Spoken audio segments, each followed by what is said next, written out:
So today we're going to discuss about the histograms, simple rectangles. As far as the length of these rectangles are concerned, they are attributed to the frequency or the of the dependent variable.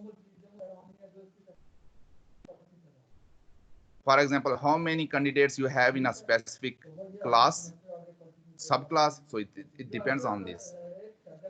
So the length refers to the frequency of the dependent variable, while the width of the class refers to the class boundaries. So this is the most critical thing, is that along the y-axis you have to mention the dependent variable. How it is dependent, that you cannot fix it. So you are free to have those class boundaries. You classified the data, you decided, okay, that will be the width of my class boundary. So that's your decision. So it's an independent variable. You can fix it according to your choice. But as far as the frequency is concerned, you have no control on this variable. So along the y-axis, we mention the frequencies. And along x-axis, we mention the class limits. So here, looking at this data set, that data set tells me that as far as the first class is concerned, we have 2 observations, and second class, once again, we have 2 observations. As far as the third class is concerned, we have 7 observations. And that's histogram. These are just rectangles. When it comes to the length of the rectangles, that refers to the frequency of the dependent variable. As far as these width of the rectangles are concerned, that refers to the how much you have width of any class.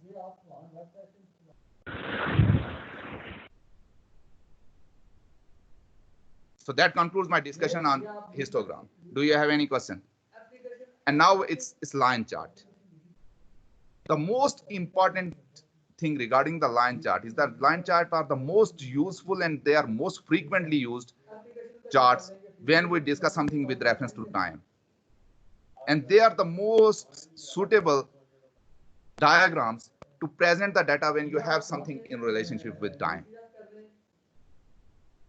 For example, at any time, maybe on media, maybe in somewhere else, you have seen line chart. They are displaying that, okay, the GDP of Pakistan with from 2010 to 2020. Inflation of Pakistan between 2005 to 15. Maybe you have seen some biological from the epidemiology. Okay, if someone is working on tracking of malarial disease, so maybe they have represented a line chart. Okay, that's telling you that, okay, the frequency of the deaths, number of deaths per year from 2005 to 2015.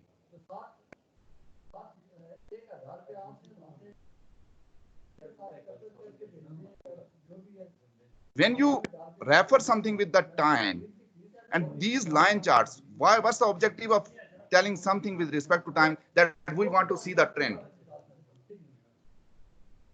For example, if some has a linear trend, maybe it's increasing or decreasing. Either it's on the positive side, linear trend, maybe it's on the negative side. So someone has a positive, if something is improving, so it will going to have a linear trend. Maybe you will going to see a very, very much like exaggeration trend like this. So it's very, very useful. Just looking at the graph, you will be able to know that what's going on, what has happened in the past, whether something is decreasing or it's increasing, or what's pattern something is following. As far as GDP is concerned, as far as the population is concerned, when you are want to display the population with reference to time, when you want to display a disease with reference to time, when you want to display inflation with reference to time, the line chart, they are the most suitable charts. And they are most simple. So if you have a group data, in that case, normally you have independent variable along the x-axis. So once again, the class midpoints will be along the x-axis, and along y-axis, frequency. So just looking at this graph, you can see that initially it started an increase, then you have a plateau, and then you have rapid increase, and then it starts to decline. And if I will going to replace it with years, and I have a data like this from 2005 to 2018, so that will be 2005, maybe it's 2008, and then eventually you will have data like 2018. You will going to see a trend of something, whether something is increasing, decreasing, or anything else. Do you have any question regarding this? So that concludes my discussion with reference to all those simple charts, how we can display your data set. Although we will going to explain the other charts that are more complicated, but we will going to discuss those charts when we're going to discuss all that kind of statistics in the middle of the course.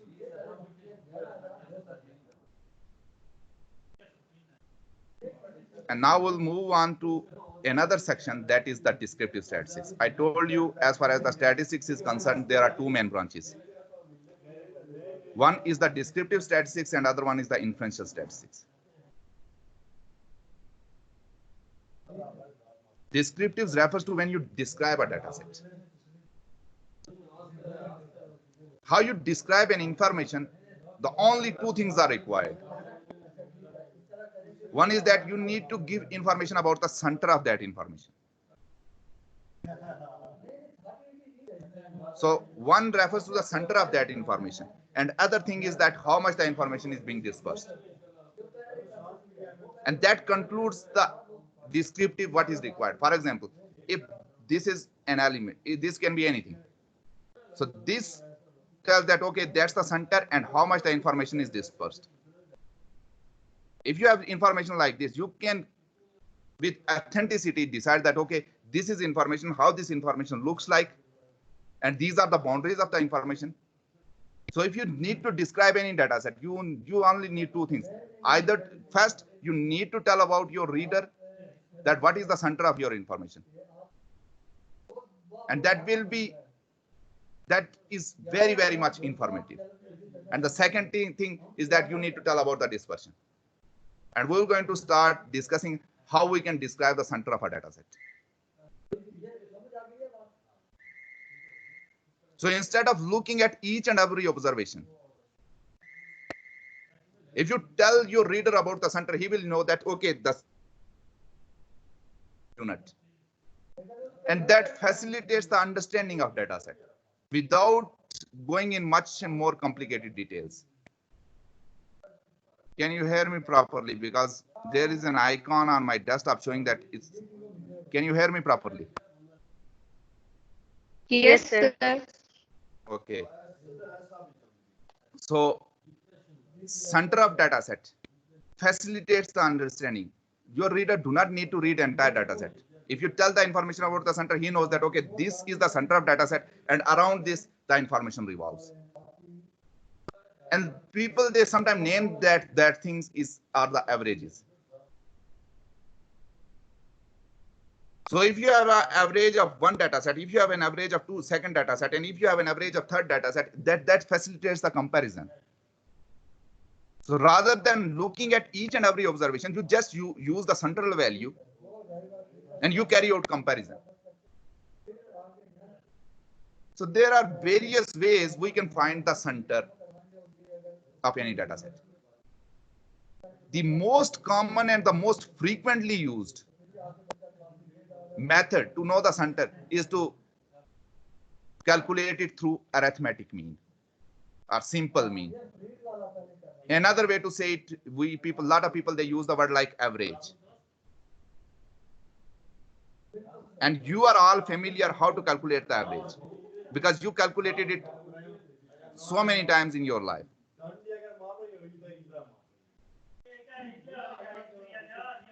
Normally, we tell each other, okay, when it comes to the scores, what's your average score?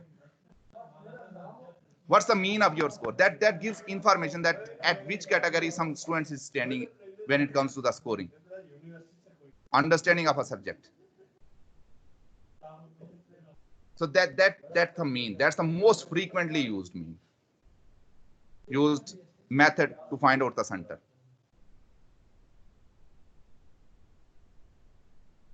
But this mean, either it's an arithmetic mean, it's a geometric mean, or it's a harmonic mean. It's not applied everywhere. Although right now you may do not have an understanding like this, but we're going to discuss that your mean is not representative of a center of any data set all the time. Every data is not being, the mean is not suitable to tell the center of every data set. If mean would be suitable to represent the center of every data set and it do not have any limitation, in that case, we do not need any other method to find the center. So as mean is, although it's most frequently used, but it's not applied everywhere, it's not useful everywhere. It does not tell you the center of every data set because it has certain limitations we will going to discuss later on. So we have another method to find the center. That is mode. Mode has its own advantages and limitations. We will going to discuss it. But still, mode is not applied everywhere. With certain data set, mode is suitable, but with certain other data sets, is not suitable tool to find out the center. The third most frequently used method is to know the center is through median. Once again, what's real for mean mode is also true for median, that it is useful to just represent the center of certain data set, and it has certain limitations. That's why we do not use it. So with certain data set, mean is suitable. With certain other data set, mode is suitable way to find the center, and with another kind of data set, median is suitable way to find the center. And then sometimes when we have intention to, okay, we need to split the data set into 4 equal parts, we need to split the data set into the 10 equal parts, when we need to split the data set into 100 equal parts, when we are interested to split the data set into 4 equal parts, that's quartiles. When we need to split the data set into the 10 equal parts, in that case we use this. And when we are interested to split the data set into 100 equal parts, they are percentiles.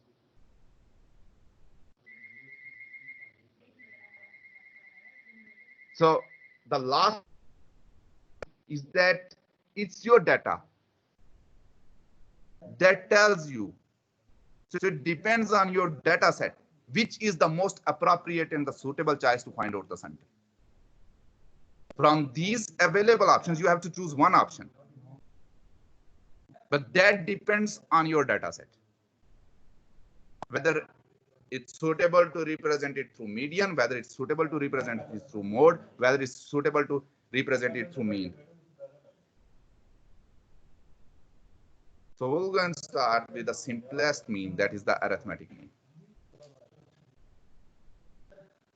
The most commonly used name for arithmetic mean is the average.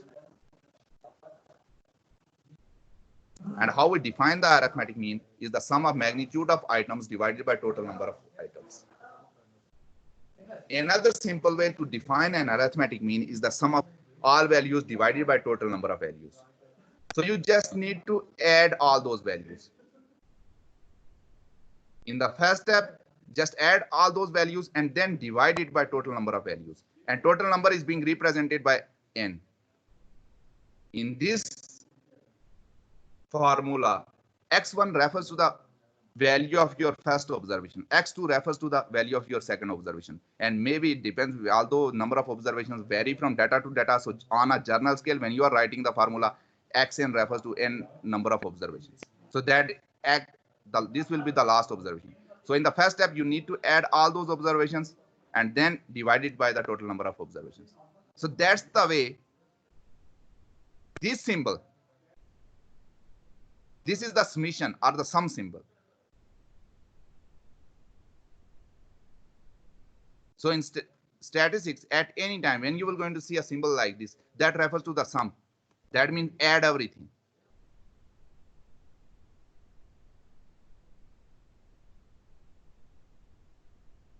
So sum of all observations divided by total number of observations. And X bar.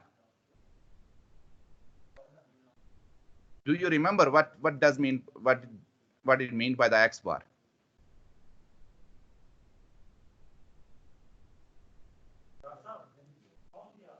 we represent the sample mean by X bar.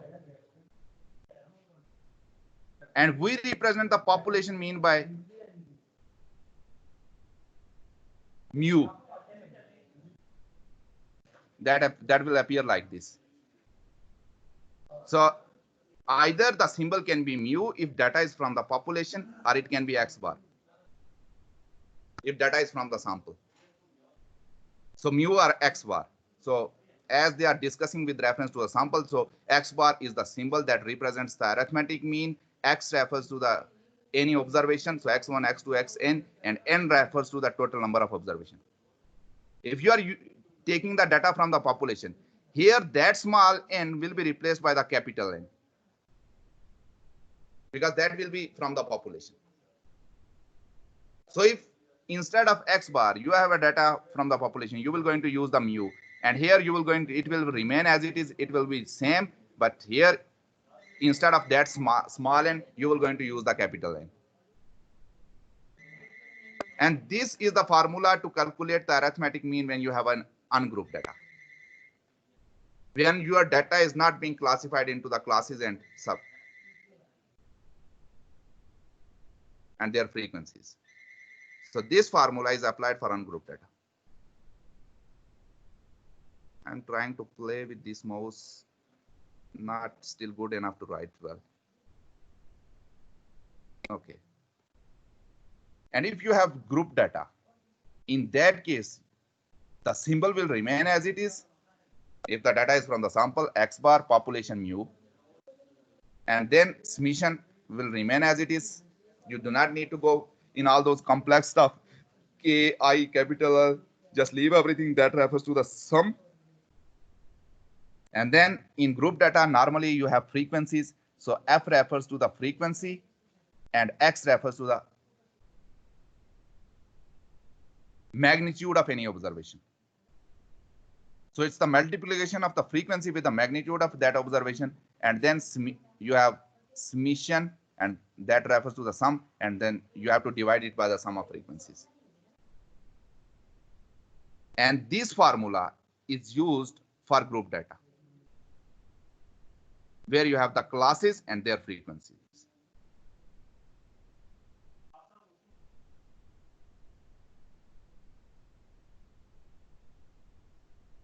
So we're going to start practicing how to calculate the arithmetic mean for ungrouped data. So for example, if you have data, obtain the mean age of the following age of the children. So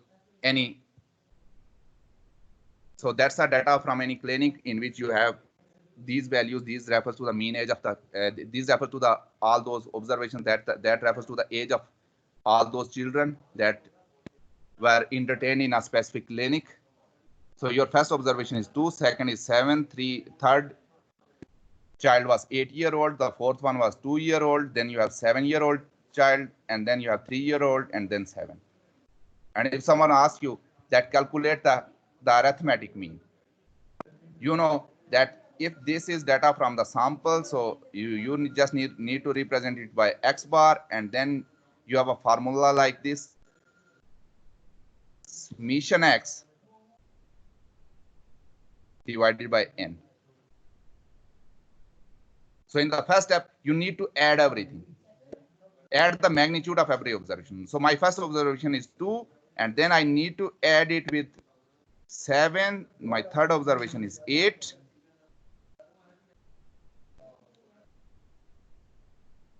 My fourth observation is 2.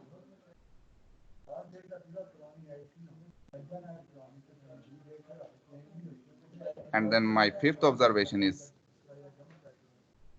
7. My sixth observation is 3. And then my last observation is 7. So I just need to add everything, and then I need to divide it by total number of observations. How many observations I have? 1, 2, 3, 4, 5, 6, and 7. So in the first step, I just need to add everything.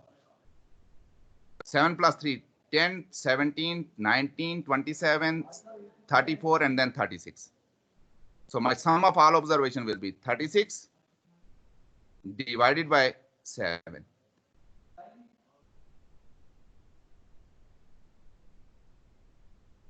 And then if you divide 36 by 7, you will get a value of 5.14. Let me confirm it.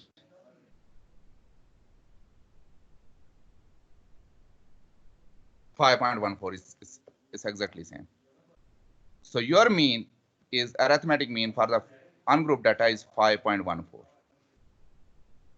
And this is what you know so far. I think most of you already calculated arithmetic mean for ungrouped data. You do not have any issue regarding this. And this is something that's most easy for you when it comes to the statistics. So when it comes to the advantages of the mean, okay, as it considers the magnitude of each and every observation. So that's very good advantage of knowing the center through arithmetic mean, that each and every observation is being quantified. It considers each and every observation in the data set. So as it uses each and every observation in the data set, we can use the arithmetic mean in the inferential statistics, which we will going to discuss later on. So it's the most widely used. It's very easy to calculate. It quantifies each and every observation as it uses each and every observation. So we can use it for the inferential statistics. So my question is that, what do you think that where your arithmetic mean fail?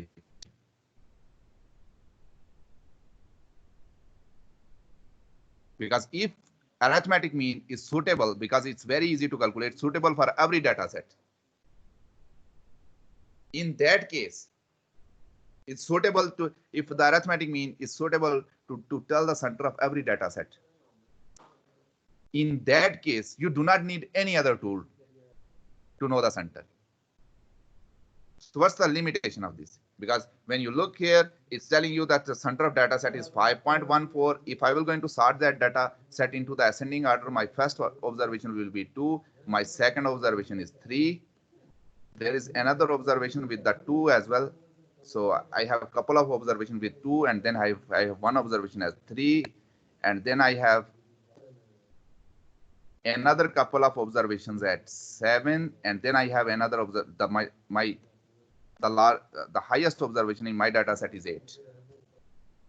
So it's telling me that the center of data set is 5.14. So where the 5.14 stays, it stays somewhere between 3 and 7. And if you look here, that you have 3 observations on the left side and you have 3 observations on the right side. Yes, that's very, very much suitable. So maybe I have 3 sevens, so I have 3 observations on one side and 4 observations on another side. So it's more or less, it's telling me about the center of data set. Okay, this is the center of data set.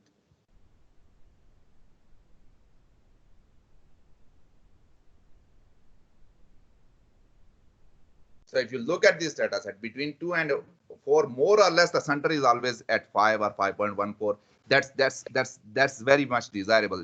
It's very, very much telling me the truth that this is the center of data set. What do you think where your arithmetic fail? What's the limitation? So that we need to move on to other tools. People that develop other tools because arithmetic mean was not suitable for every data set.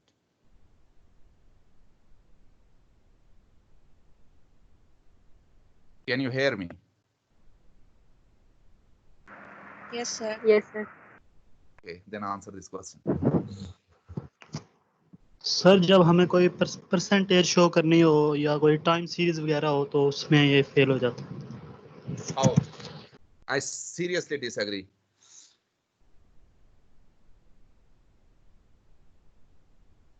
Percentage is percentile.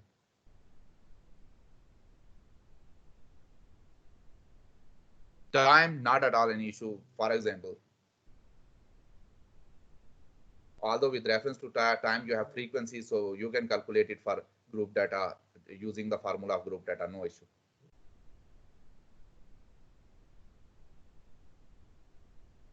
Just look at ungroup data and tell me where your arithmetic fails. Yes, please. How is it possible to calculate arithmetic mean for population? because population is very large. If you have data from each and everyone, you can calculate by using this formula. The biggest problem is always that you need to have the data. But when it comes to the calculation, you do not have any problem. If you know each and every observation, because these are the treatments, you are treating the data set. So if you already have any information from the population, no issue regarding this. That's a very different kind of question, that where maybe the population is very large.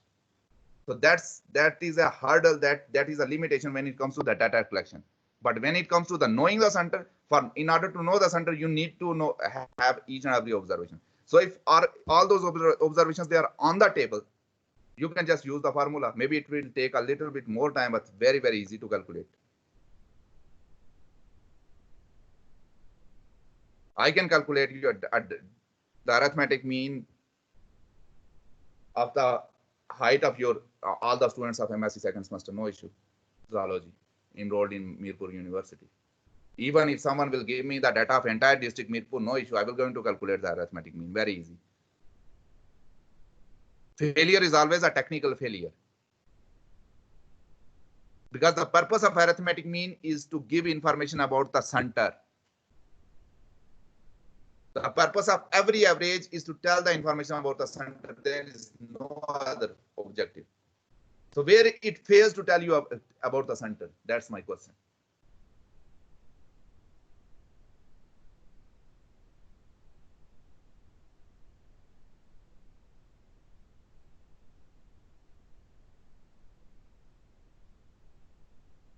You have 30 seconds to respond, and then I will going to come up with my explanation.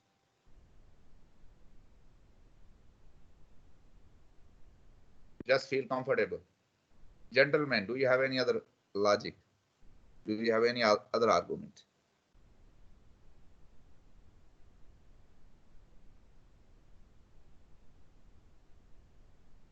Okay. The biggest limitation of the arithmetic mean, where it fails, is that your arithmetic mean is being influenced by the outliers. That's the biggest limitation. It got influenced by the outliers.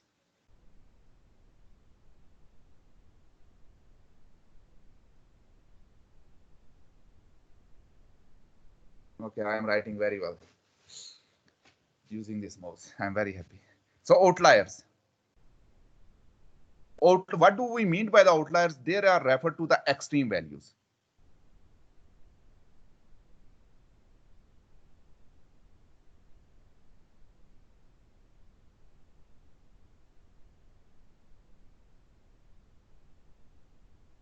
So what the purpose of saying all that stuff is that your arithmetic mean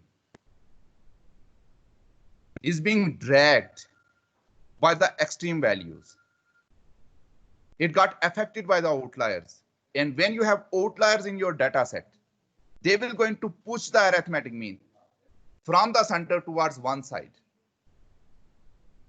And when they will manage to, if they manage to push the arithmetic mean from the center towards one side, in that case, even if you're going to calculate the arithmetic mean, your arithmetic mean will not going to tell you about the center.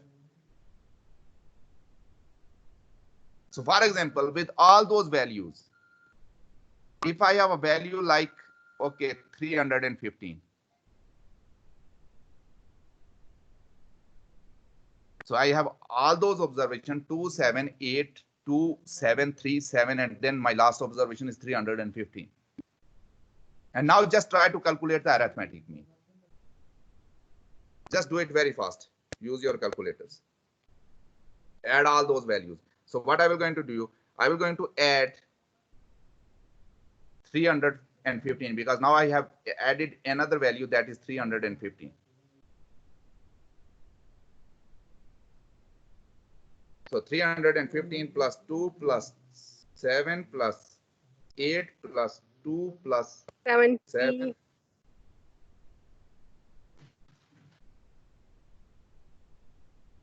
And divided by the total answer after dividing is 75.375. Okay. So if you have an outlier, if you have an extreme value that is 315, now it's telling you what's your center. 70. 351 divided by 75.375. So just verify also. Let me do it. 315 plus 7 plus 3 plus 7 plus 2 plus 8 plus 7 plus 2. It's 351.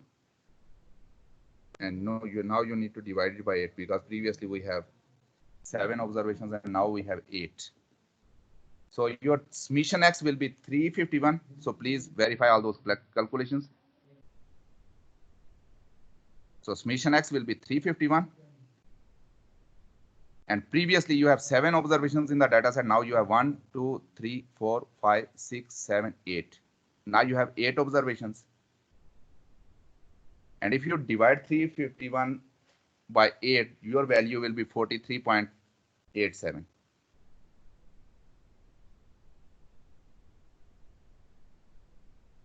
GR, is it true? Yes, sir. Sorry, maybe I did it wrong. Okay. No issue.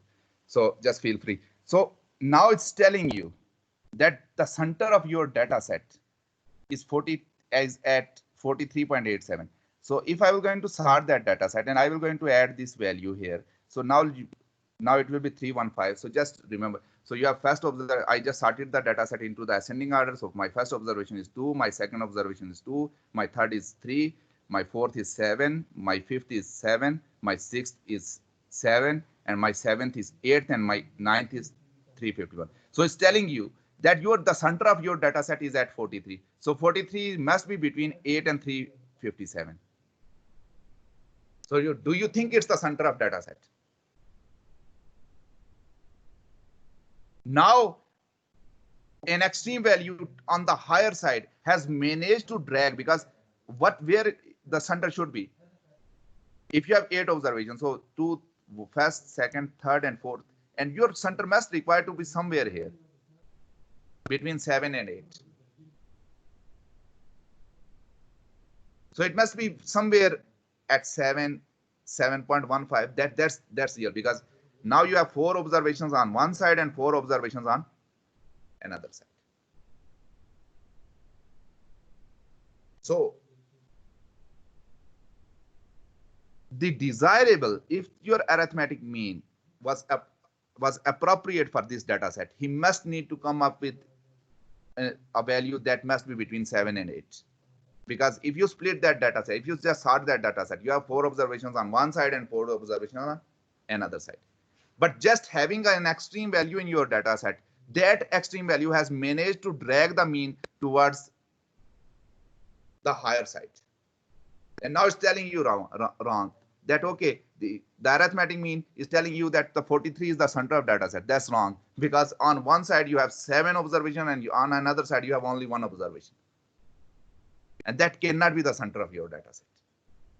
That's the biggest limitation. And if I will going to remove that value from the higher side, and if I will going to add in the value on the lower side, same will going to happen. Let's suppose I will going to add a value like, although it's not possible with the edge having any negative value. So for example, if that would be a data of temperature or something else, and I get an extreme negative values, my mean would have tilted on the lower side. So although, now listen to me carefully, these are the punchlines. Although majority of your data set do not have extreme values, when it comes to the calculating your scores, very rarely you have extreme values that can drag so much to any data set. But just give yourself a little bit time. Someone is working on microorganisms. And in those data sets, you have a data set like that. Maybe it's possible that you have an observation like 100. Another observation could be 100. 100 million. A third observation can be a billion. And all those people who work with microorganisms, if you look at their numbers, they just exaggerate. Maybe in one person, you will going to see that, okay, its intensity is in 1000, and with another person, 1 million.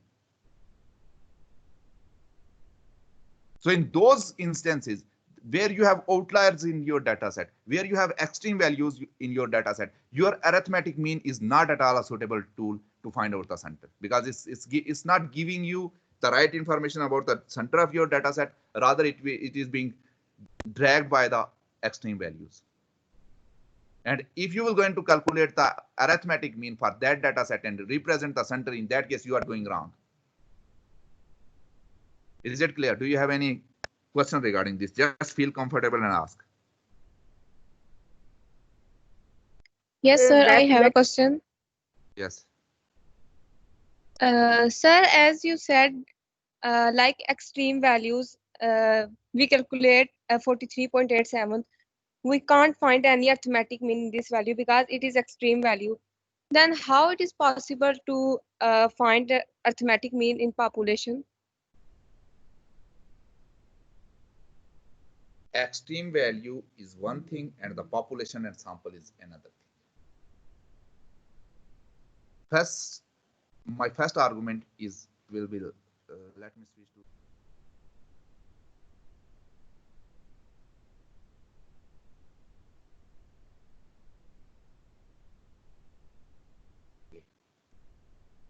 My first argument is that it's possible to you are saying that it's not possible to calculate the arithmetic mean. Yes, sir. When you have extreme values. No, from formula perspective, it's possible.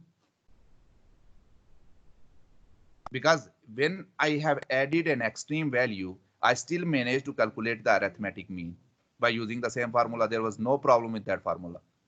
I just used the calculator and I calculated the arithmetic mean as 43 point something. So there is no problem when it comes to the calculation. There is no problem when it comes to the using the formula. I haven't said that you cannot calculate the arithmetic mean when you have extreme values. Yes, you can calculate the arithmetic mean with extreme values. But after the calculation, the arithmetic mean will not going to give you the true information regarding the center. So it's giving you false information.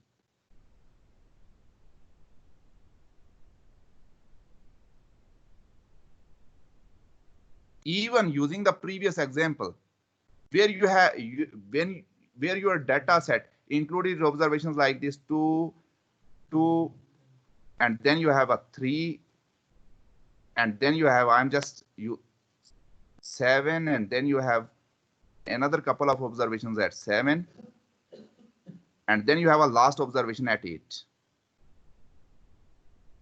And I just added an extreme value to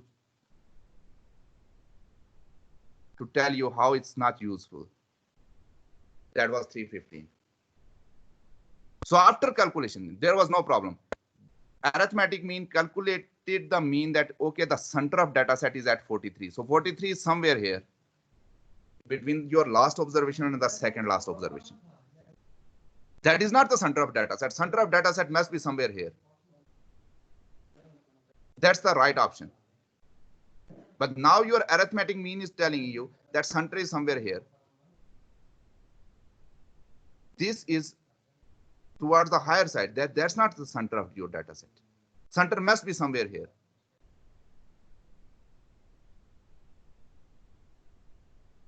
So if you were going to use arithmetic mean with extreme values in your data set, you will not going to give your reader right information about the center. There is no problem when it comes to the calculation. You will going to calculate the arithmetic mean, but that even after calculation, you will going to carry out the right calculation, all that thing. But at the end, the value you will going to get will not represent the center. So it's a limitation. You cannot apply the arithmetic mean because that tool is not telling you information regarding the center, because that mean was affected by an outlier. Secondly, when it comes to the data from population or sample, no issue.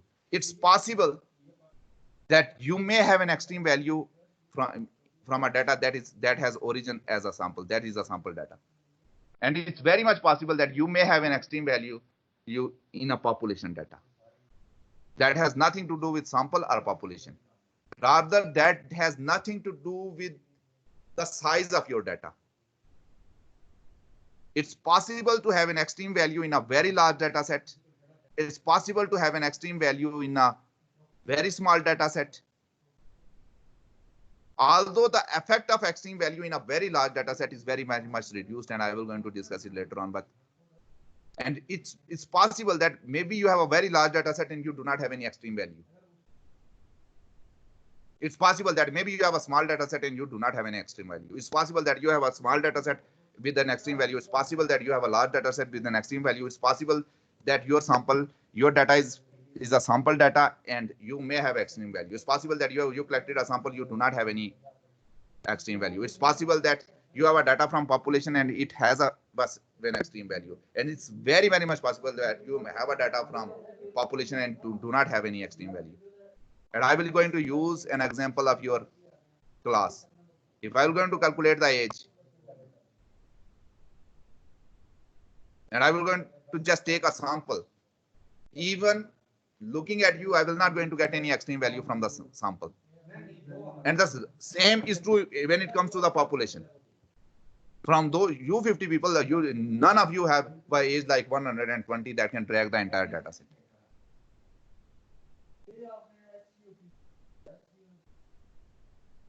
So that has nothing to do with sample or population. It depends that just check the data, whether it has an extreme value or not. Is it clear? Just feel comfortable and ask. Is it clear? The lady who asked Yes, this sir. I question. understood your point. Yes, sir. Thanks a lot. Do you have any other question?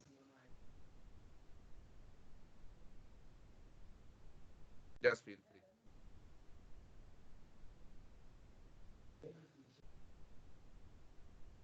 Do you have any question? Sir, I have a question. Yeah. It's just the extreme value that decides that we need to move on to some other tool other than arithmetic mean, or is there anything else? We just look at the data set, and when we are deciding against the arithmetic mean, I always used to look for extreme values. Other than extreme values, the arithmetic mean is always appropriate to know the center, because it has a huge advantage that you can use the arithmetic mean in inferential statistics. That mean that gives arithmetic mean. That's why it's the most widely used tool to know the center. The only limitation is extreme values. And even I will go into, although it's you just need to understand the concept that if I have a very large data set, like 10,000, 20,000 data, and I just sorted the data and just look for extreme values. If my data set is very large, and I have only couple of extreme values, or maybe 4 extreme values. On the other end, I have 10,000 or 20,000 observations. In those cases, people, they have two options. They can exclude the outliers because there are only 4 or 5 values, or they can continue with arithmetic mean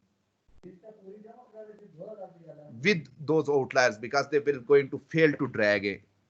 Because if on one side you have 10,000 or 20,000 observations, and on another side you have only 5 observations with extreme values, your arithmetic mean will not be being pushed by a single or couple of extreme values if you have a very large data set. With small data sets, they just simply drag it. And I will going to give you an example.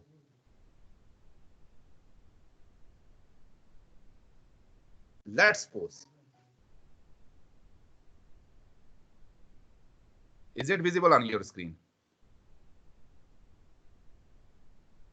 It's mean for ungrouped data. Okay. Let me move to a blank page. I will going to tell you an example. Okay, demonstrating it. That how, as my previous data set was small, and I have only one observation, that single observation managed to drag that mean towards 43, and that has pushed towards on one side. Let me write down another data set. Let's suppose in that data set where you have 2, and let's suppose instead of having 3 times 7, I have 90 times 7. So I have 90 observations that are exactly 7. So now calculate the arithmetic mean. I know that I have 90 observations at 7, exactly value of 7. So I will simply, what I will going to do, that I just try to make it simple. Instead of writing 7 and just adding all those 7, I just write 90 into 7, that will be 630. So I have 90 observations that has a value of 7. And if I will going to add all those 90 observations, I will get a value of 630. So instead of 8 observations now, 1, 2, 3, 4, 5, 6, 7, 8. You know that instead of, I just added another 90 observations of 7. So these are 90 observations. So 7 is being written on 90 times. I cannot write, I do not have sufficient space, and I'm not skillful with mouse, so I cannot afford to write 90 times. So I'm just mentioning the word 90. So my data will be 630. And adding 630 to 347. 630. What was my previous sum of all observations?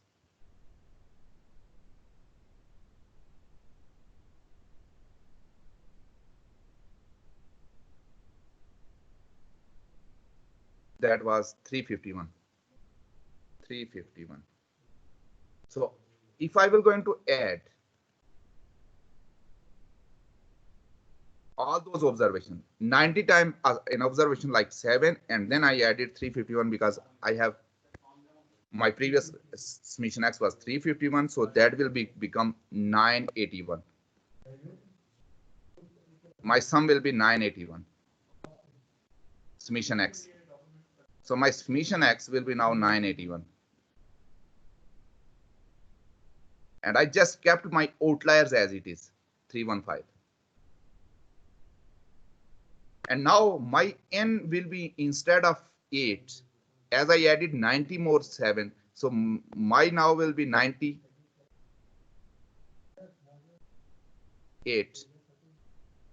Because previously I have 8 observation, now I have 98 observation because I have added 90 observation that has exactly a title of 7. And I just use exactly 7 only because that will make my calculation very simple. But you can just add any random 90 values, no issue. So if you are going to divide 981 by 98, what you will going to get?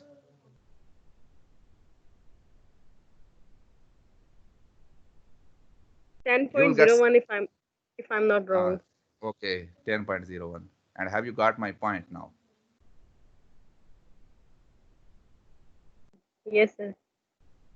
That although I included this extreme observation, but I increased the size of that data set. But number of extreme observations, it was only one observation. And with the larger data set having only one extreme observation, it has failed to drag the data set towards. So now it's very close to the center. So it's telling me information about the center. Is it true? Yes, sir, I got it. So that's the objective. That normally we decide whether to use arithmetic mean or not on the basis of outliers. And then when we look at the when smaller data set, and if we have outliers, just use some another tool. If you have a very large data set and you have only one or few observations, and you know that now arithmetic mean will not be dragged, either exclude a few observations, that's one way to do it, or just include them and even they will fail to drag the mean, and in that case you can continue with that. But with standard rule, if you have extreme observations in your data set, just do not use the arithmetic mean, go ahead with other mean. I just use an exceptional case where it's possible that you can continue with arithmetic mean by taking that, okay, I can use that arithmetic mean in inferential statistics. And even having one or two arithmetic extreme values in a very large data set, you do not have any drag, so I can use it. So one option, exclude outliers if possible. Second option, okay, include them and just look whether they fail to drag or not. If they fail to drag because of the larger data set, okay, go ahead with that. So the failure, do not use the, by default, do not use arithmetic mean when you have extreme values in your data set. That's the main punchline. If you have extreme values in your data set, go with other options. And I just gave you an example of an exceptional case that where it's possible that if you ask me for my practice, I used to practice stuff like this, that I go ahead with arithmetic mean if I have a very large data set and my extreme values number are very, very small. But if I have extreme values and they are playing a significant role, I do not use arithmetic mean. Do you have any other question? Just feel comfortable and ask.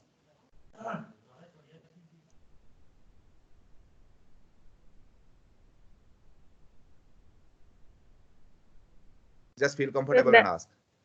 That's what happens when our GPA is being calculated. Yes. With GPA, you have only 5 courses. And if you have extreme values, it will manage to drag it, and your GPA in that case will not be reflective of your all course. For example, if you have 3.555 in 4 courses and you failed 1 course and it gets a value of 0, in that case, you will have a GPA, the GPA will be represented like this, that you have a GPA of 3 point something, or maybe it's possible that you will get 2.7 or something. So 2.7 is not center of your data set. And arithmetic mean is not suitable tool. But when it comes to your overall courses, this happens rarely, that someone is very good. Normally you get values that are very close to your averages. But when it comes to 22 courses, a single observation or a single course failed to drag that data so much. So that's why with your scores, with your GPA, with your percentages, the arithmetic mean is always suitable. We look for other options when it comes to the bacterial infections, because that numbers they can be very huge. It's possible that you have one observation as 0, another observation as 5 million.